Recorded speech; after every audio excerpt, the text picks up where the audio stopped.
तो hello guys, कैसे हैं आप लोग। कैरोलीन और एडवर्ड के लव स्टोरी में आपका स्वागत है। ये एपिसोड नंबर 3 है। इस एपिसोड में हम देखेंगे कि एडवर्ड और कैरोलीन दोनों की सगाई हो जाती है, यानी एंगेजमेंट हो जाता है। चलिए फिर स्टार्ट करते हैं और देखते हैं इस पूरे एपिसोड को। एपिसोड के स्टार्टिंग में हम लोग देखते हैं जहाँ कैलोरीन बता रही होती है कि वो किस तरह से यहाँ पर आई और वहाँ पर उसकी शादी होने वाली है, यहाँ पर एंगेजमेंट उसका स्टार्ट होने वाला होता है। उसके पास एक खुद की मेड भी है और एक बॉडीगार्ड है जिसका नाम ऑन है। कुछ दिन पहले ही यहाँ पर जो कैलोरीन है उसको जहर देने का ट्राई किया गया था, तो उसका बॉडीगार्ड उसे बोलता है कि आप मुझसे बिना पूछे बाहर मत जाना, क्योंकि आपको हर्ट करने का ट्राई किया गया है, तो मैं नहीं चाहता कि मेरे होते हुए आपको कोई हर्ट कर दे। वो दोनों बात कर ही रहे होते हैं, तभी हम देखते हैं एडवर्ड यहाँ पर आ जाता है और वो बहुत ज़्यादा सुंदर लग रही होती है। उसके पास आकर उसे पकड़ लेता है। एडवर्ड पूछता है कि तुम्हें कोई दिक्कत तो नहीं हुई, तुम्हें कहीं चोट तो नहीं लगी। वो बोलती है कि नहीं, मैं ठीक हूँ। एडवर्ड के साथ टियो भी यहाँ पर होता है, जो उसका असिस्टेंट होता है। वो यहाँ पर बता रहा होता है कि लगता है हमारे यहाँ पर बहुत ज़्यादा हमला होने लगा है, पर कैलोरीन के बाद आने से ही यहाँ पर हमला क्यों होने लगा है, वो इसके बारे में पता लगाना चाहता है। जहाँ पर उसका बॉडीगार्ड ऑन बताता है कि हम जो है उसके बारे में पता लगा रहे हैं और एविडेंस निकल जाएगा तो पता चल जाएगा। एडवर्ड थोड़ा चिंता में दिखाई देता है। ऑन जो है बहुत ज़्यादा यहाँ पर सोच रहा होता है, बट वो कहती है कि नहीं, ऐसी कोई भी दिक्कत नहीं है। फिर हम देखते हैं कि यहाँ एक लेटर आया होता है उसके फादर की तरफ से। ऑन कहता है कि मैं आपकी ये बातें नहीं पढ़ सकता हूँ, इसीलिए ये लेटर मैं आपको देता हूँ। आप इस लेटर में पढ़ लीजिए और कोई इंपॉर्टेंट बात हो तो आप मुझे बता सकती हैं। जब यहाँ पर कैलोरीन लेटर को पढ़ती है तो उसके फादर ने लिखा होता है, मुझे उम्मीद है कि तुम्हें वहाँ मन लग रहा होगा। तुम्हारे बगैर मेरा महल बिल्कुल सुना सुना सा मुझे फील होता है और यहाँ पर अब मुझे सब कुछ अच्छा नहीं लगता है। साथ में वो ये बात बताते हैं कि जो हमारा महल है उसके आसपास के पौधे जो है अच्छे से ग्रो नहीं कर रहे हैं, बहुत ज़्यादा स्लो हो गए हैं ग्रो होना, इसलिए हम लोग थोड़ा चिंता में हैं, ऐसा क्यों हो रहा है।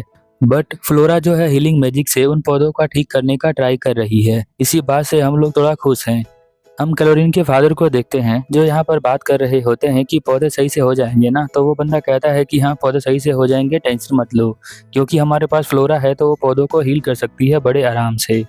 इधर हम कैलोरीन की बड़ी बहन फ्लोरा को देखते हैं जो यहाँ बहुत ज़्यादा टेंशन में होती है। उसके पास पहले मैजिकल पावर थी हीलिंग करने की, अब वो उसकी पावर काम नहीं कर रही है अच्छे तरीके से, बट उसे पता नहीं चलता है। इसीलिए वो अपने फादर के पास आती है और पूछती है कि ये मैजिक मुझसे काम क्यों नहीं कर रहा फादर।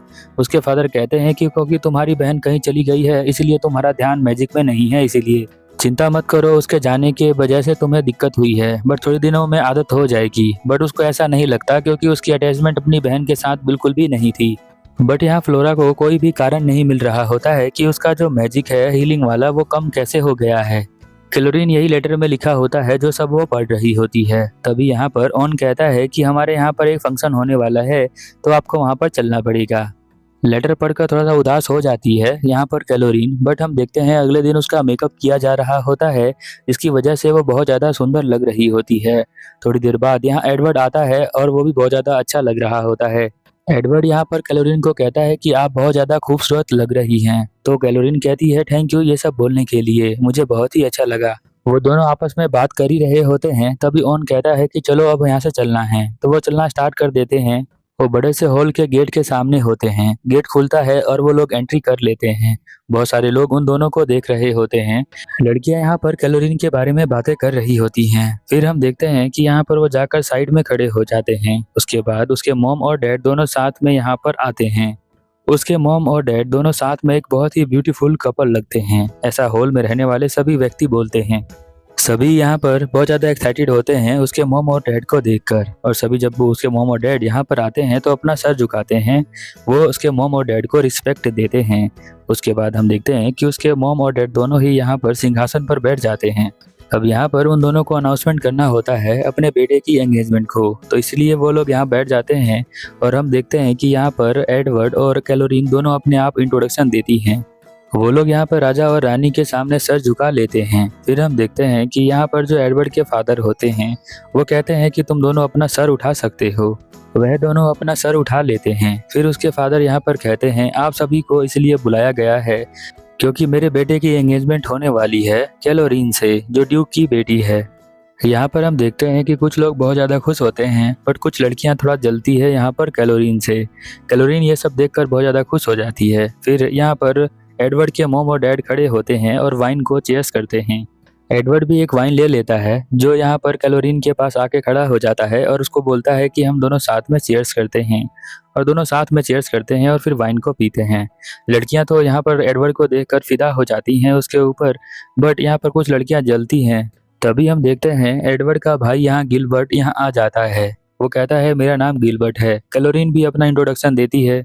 एडवर्ड अपने भाई को देखकर थोड़ा सा हैरान होता है और पूछता है कि क्या तुम ठीक हो? तो वो कहता है कि मैं हाँ बहुत ज़्यादा अच्छा हूँ। और साथ में ये कहता है कि मेरे बड़े भाई एडवर्ड ने बहुत ही अच्छी लड़की पसंद की है। एक्चुअली में वो तारीफ कर रहा होता है यहाँ पर कैलोरीन की।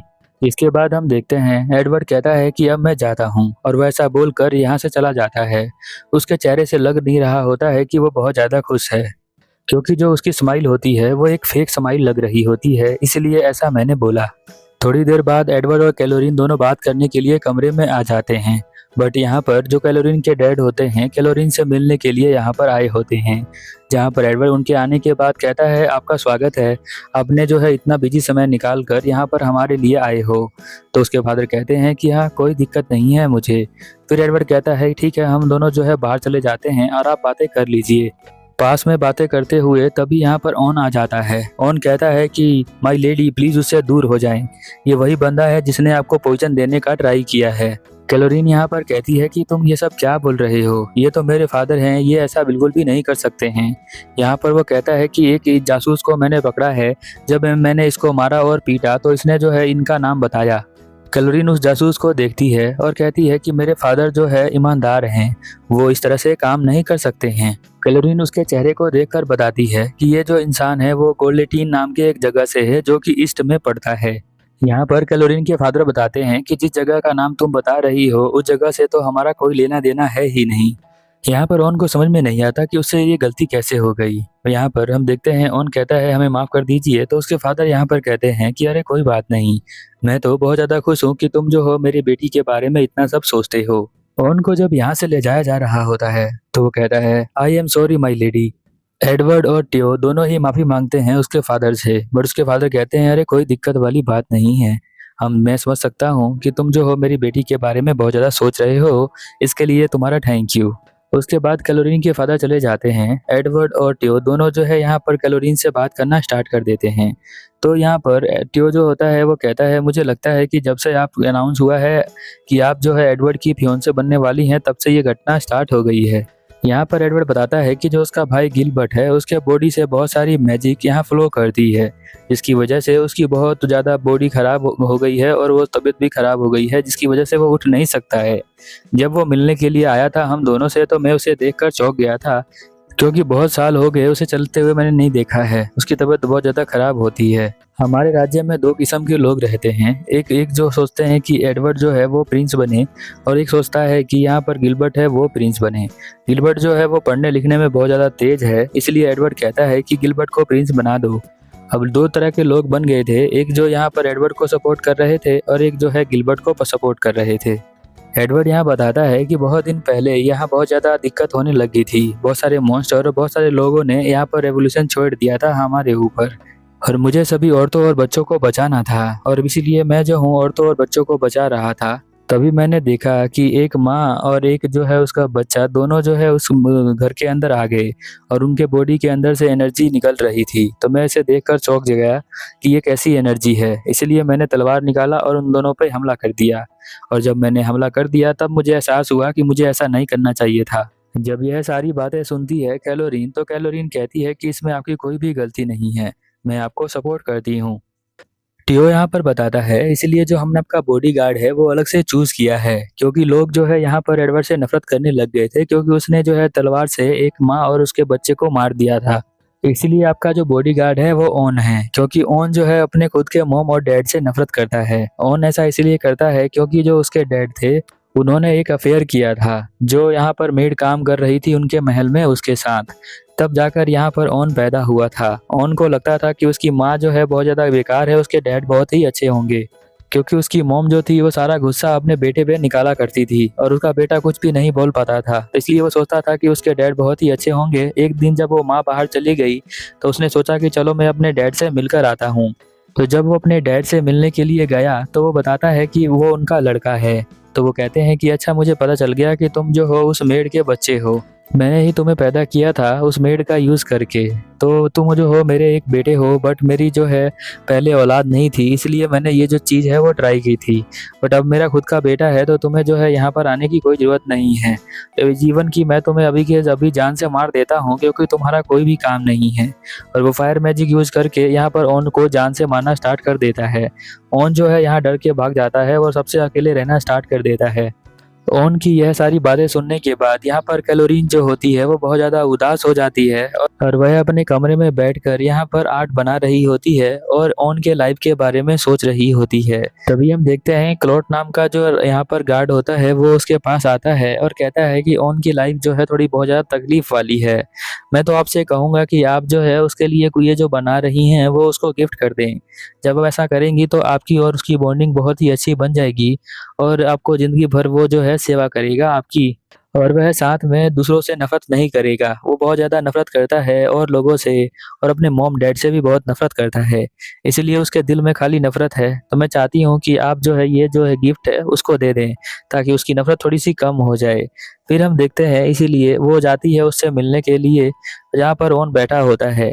तो यहाँ कैलोरीन बताती है कि मैंने तुम्हारे पास्ट लाइफ़ के बारे में जाना है। तुम्हारी जो पास्ट लाइफ थी वो बहुत ज़्यादा दर्द भरी थी, और तुम्हारे मॉम और डैड तो बिल्कुल भी तुम्हें पसंद नहीं करते थे। वो थोड़ा-सा गुस्सा हो जाता है क्योंकि यहाँ पर कैलोरीन मॉम और डैड के बारे में पूछती है इसलिए। फिर हम देखते हैं कि कैलोरीन उसके पास आती है और कहती है कि मेरी भी तकलीफ़ यही थी। मेरी मॉम जो है बचपन में मुझे छोड़ के चली गई थी, उसके बाद मैंने तकलीफ़ ही झेला है अपने महल के अंदर। वह कहती है कि मुझे नहीं पता कि ये गिफ्ट तुम्हें पसंद आएगा या नहीं आएगा, बट ये गिफ्ट मैं तुम्हारे लिए बना कर लाई हूँ, तो मैं ये तुम्हें देना चाहती हूँ। यहाँ पर ओन देखकर इमोशनल हो जाता है, और वो अपने चेयर से उठकर यहाँ पर घुटनों के ऊपर बैठ जाता है और कहता है कि अब आप ये दे सकती हैं। जब वह गिफ्ट वो उसको देती है तो वो कहता है कि मैं आपके लिए ज़िंदगी भर लॉयल रहूँगा, और साथ में आपको प्रोटेक्ट करता रहूँगा। जब तक मैं ज़िंदा रहूँगा तब तक आपको प्रोटेक्ट करता रहूँगा। ये सुनकर यहाँ पर कैलोरीन बहुत ज़्यादा खुश हो जाती है, और यहाँ जो हमारा ओन होता है वो भी खुश हो जाता है गिफ्ट मिलकर। कैलोरीन की जो बड़ी बहन फ्लोरा है उसे समझ में नहीं आ रहा होता है कि वो क्या करे, क्योंकि वो मैजिक को बिल्कुल भी यूज़ नहीं कर पा रही होती है। जब वह ध्यान से सोचती है तो उसे समझ में आता है कि जब तक यहाँ पर कैलोरीन थी तो वह बहुत अच्छे से मैजिक यूज़ कर पा रही थी, बट कैलोरीन हमेशा यहाँ पर थोड़ी रहेगी। उसके शादी हो जाएगी तो अब मैं क्या करूँगी? मेरे पास तो पावर ही नहीं है, ऐसा लगता है मुझे। इधर हम देखते हैं कि कुछ लोग प्लानिंग कर रहे होते हैं महल पर हमला करने की। ये एपिसोड आपको कैसा लग रहा है प्लीज़ नीचे कमेंट में बताएं। वीडियो को लाइक करें, चैनल को सब्सक्राइब करें और वीडियो को हाइप करें। ये एपिसोड यहीं पर ख़त्म होता है, तो मिलते हैं अगले एपिसोड में। तब तक के लिए ओवर एंड आउट।